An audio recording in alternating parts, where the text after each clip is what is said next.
We'll guide you through how to fix the Gmail address not found error. If you find this helpful, consider subscribing and liking the video. First, open your web browser and go to the Gmail website, then log into your account. Once you're logged in, click on the gear icon in the top right corner to access the Settings menu.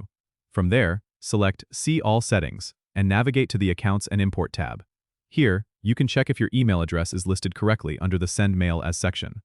If it's incorrect or missing, you need to click on Add Another Email Address and follow the prompts to add your correct email address. Make sure to verify your email address when prompted, as this ensures it's active and correctly linked to your account. Another thing you can do is check your browser's autofill settings. Sometimes outdated or incorrect information in autofill can cause errors. Go to your browser's settings, find the autofill section, and update or delete any incorrect email addresses. If the error persists, you may want to check if there are any browser extensions or ad blockers that may be interfering with Gmail.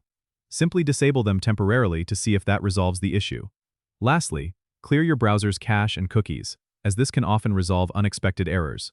You can do this by going to your browser's settings and finding the option to clear browsing data, making sure to select both cache and cookies.